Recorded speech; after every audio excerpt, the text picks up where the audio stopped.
الحمدللہ والسلام علی رسول اللہ اما بعد فإن الخیر حدیث کتاب اللہ۔ میرے مسلمان بھائیو، السلام علیکم ورحمۃ اللہ وبرکاتہ۔ میرے بھائیو، آج ہم بات کرنے والے ہیں ریاکاری کے بارے میں۔ ریاکاری شرک جتنا بڑا جرم تو نہیں ہے، لیکن یہ بھی اپنی سینسٹیوٹی میں ایک بہت بڑا جرم ہے۔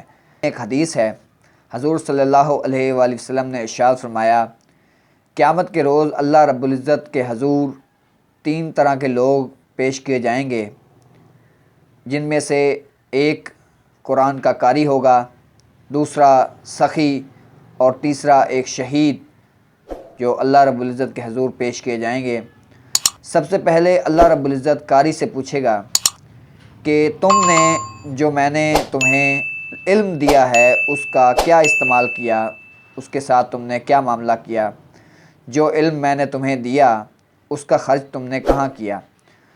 تو وہ قاری کہے گا، یا اللہ، اے رب العزت، میں نے جہاں جہاں ضرورت محسوس ہوئی، جہاں جہاں میں نے دیکھا کہ کسی کو اس علم کا پہنچانا جو ہے وہ ضروری ہے، وہاں وہاں میں نے اس علم کو پہنچایا اور ہر کسی تک تمہاری بات کو، حق بات کو جو ہے وہ پہنچایا ہے۔ تو اللہ رب العزت ارشاد فرمائے گا کہ نہیں، تم نے اس غرض سے نہیں پہنچایا کہ اس میں میری منشا تھی، میرے احکامات تھے اور میری ہدایت کی باتیں جو تھی وہ تم نے آگے اس مقصد سے نہیں پہنچائیں کہ اس میں میری منشا تھی، بلکہ تم نے اس لیے پہنچائیں تاکہ تمہیں لوگ قرآن کا قاری کہیں، تمہیں بہت بڑا عالم کہیں، تمہیں بہت بڑا فقیہ کہیں، تمہیں لوگ جو ہے وہ طرح طرح کے القابات سے نوازیں اور تعریفیں کریں تمہاری۔ تم نے اس نیت سے جو ہے وہ قرآن کا علم جو ہے جو میں نے تمہیں دیا تھا وہ تم نے آگے پہنچایا ہے۔ تو اس قاری کو اس بات پر اوندا منہ کر کے جہنم میں داخل کر دیا جائے گا۔ اس کے بعد ایک سخی کو بلایا جائے گا، تو اس سخی سے پوچھا جائے گا کہ جو مال میں نے تمہیں دیا تھا، اللہ رب العزت پوچھے گا کہ جو مال میں نے تمہیں دیا تھا وہ تم نے کہاں خرچ کیا؟ تو وہ سخی کہے گا کہ یا اللہ، اے رب العزت، جہاں جہاں تمہاری راہ میں ضرورت تھی اس مال کو خرچ کرنے کی، میں نے وہاں وہاں اس مال کو خرچ کیا ہے، تمہاری خاطر میں نے اس مال کو خرچ کیا ہے، تمہاری رضا کے لیے میں نے اس مال کو خرچ کیا ہے۔ تو اللہ رب العزت ارشاد فرمائے گا کہ نہیں، تم نے میری خاطر، میری منشا کی خاطر وہ مال خرچ نہیں کیا، بلکہ تم نے اس لیے مال خرچ کیا ہے کہ لوگ تمہیں سخی کہیں، لوگ تمہیں طرح طرح کے القابات سے نوازیں اور لوگ کہیں کہ یہ بہت بڑے دل کا مالک ہے اور بہت بڑا سخی ہے۔ تو اس سخی کو بھی اوندا منہ کر کے دوزخ میں ڈال دیا جائے گا۔ اس کے بعد ایک شہید کو بلایا جائے گا، اس سے پوچھا جائے گا کہ میں نے جو تمہیں نعمتیں دی ہیں، تمہیں جان دی ہے، اس کا تم نے کیا استعمال کیا؟ تو وہ کہے گا کہ رب العزت، میں نے تمہاری راہ میں اپنی جان کو بھی قربان کر دیا۔ تو اللہ رب العزت ارشاد فرمائے گا کہ نہیں، تم نے اس لیے اپنی جان کو قربان نہیں کیا کہ اس میں میری کوئی منشا تھی، اس میں میری رضا تھی، تم نے میری خاطر اپنی جان کو قربان نہیں کیا، تم نے اس لیے جان کو قربان کیا کہ لوگ تمہیں غازی اور شہید کہیں، لوگ تمہیں جنگجو اور بہت بڑا دلیر کہیں، لوگ تمہاری طاقت کی مثالیں دیں، اس لیے تم نے جو ہے وہ میری راہ میں اپنی جان کو داؤ پر لگایا۔ تو اس شہید کو بھی اوندا منہ کر کے دوزخ میں ڈال دیا جائے گا۔ ہم سب نے اپنے اعمال پوری نیک نیتی کے ساتھ کرنی ہیں، یہ ایک بات ہے۔ اس کے بعد اللہ رب العزت کی رحمت سے ہمیں امید ہے، حضور صلی اللہ علیہ وآلہ وسلم کی شفاعت کے لیے ہم اللہ رب العزت کے ہاں پر امید ہیں کہ اللہ رب العزت حضور صلی اللہ علیہ وآلہ وسلم کی شفاعت ہمیں نصیب فرمائے گا۔ اگر ہم اس کی باریکیوں میں جائیں تو آج میرے بھائیوں، آپ دیکھ رہے ہیں کہ علماء اور قاری حضرات جو کہ بہت زیادہ تعداد میں اس وقت بھی ہیں، تو ظاہری طور پر تو ان کی خدمات ہیں، قرآن حکیم کے حوالے سے قاری حضرات کی خدمات ہیں، قرآن کا علم رکھنے والے علماء حضرات، ان کی خدمات ہیں کہ انہوں نے قرآن کا علم سیکھا، دین سیکھا اور آگے ہم تک پہنچایا، اور ہم ان سے دین سیکھ رہے ہیں۔ یہ تو ہو گئی ایک بات۔ دوسری بات یہ کہ وہ میرے بھائیوں لمبے لمبے القابات جو اپنے ساتھ اشتہاروں پر لگواتے ہیں، تو یہ کیا معاملہ ہے؟ ایک چیز جو کہ اللہ رب العزت نے اس حدیث مبارکہ میں اللہ رب العزت نے ارشاد فرمایا کہ تم نے میرے رضا کے لیے یہ نہیں کیا کہ قرآن کا علم آگے پہنچایا، بلکہ تم نے اس لیے یہ پہنچایا تاکہ تمہیں لوگ طرح طرح کے القابات سے نوازیں، تمہیں قرآن کا قاری کہیں۔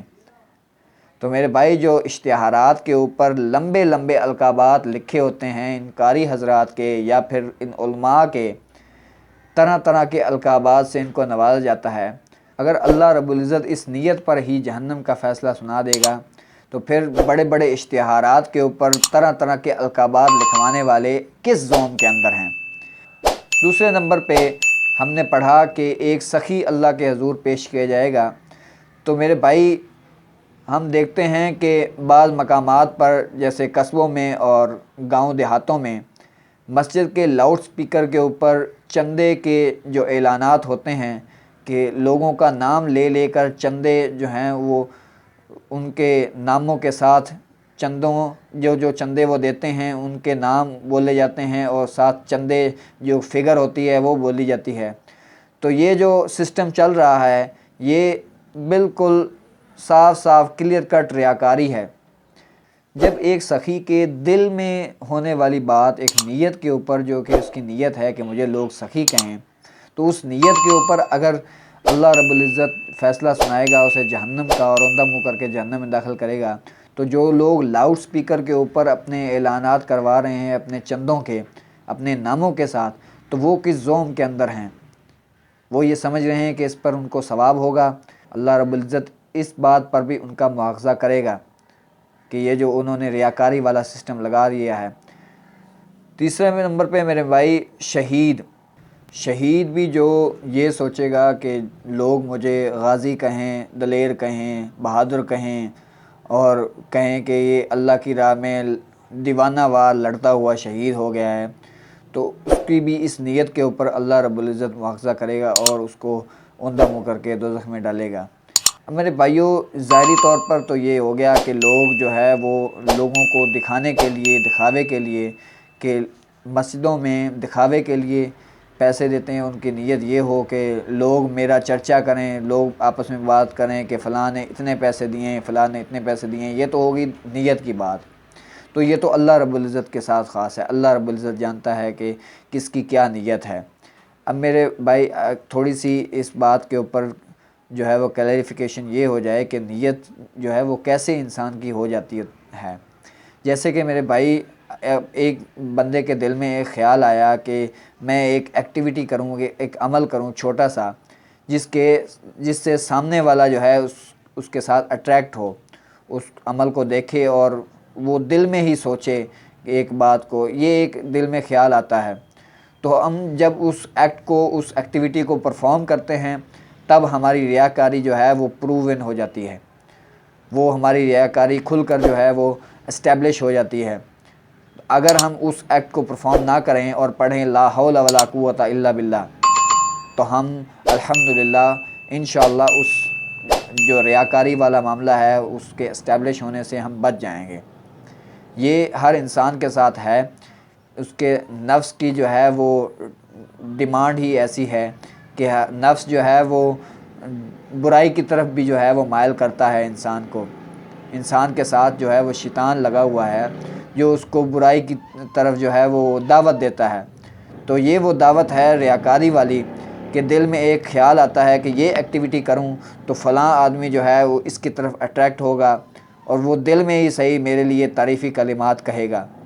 تو یہ جو ایک دم سے دل میں خیال آتا ہے تو ہم اگر اس ایکٹ کو کرنے سے باز رہیں تو ہم اس ریاکاری سے بچ سکتے ہیں۔ میں نے شیخ کی بات کی تھی کہ دل یہ فیلنگ ہر کسی کو آتی ہے۔ ہاں، عمل کو کٹ نہیں کرنا چاہیے بلکہ you have to work on your intention.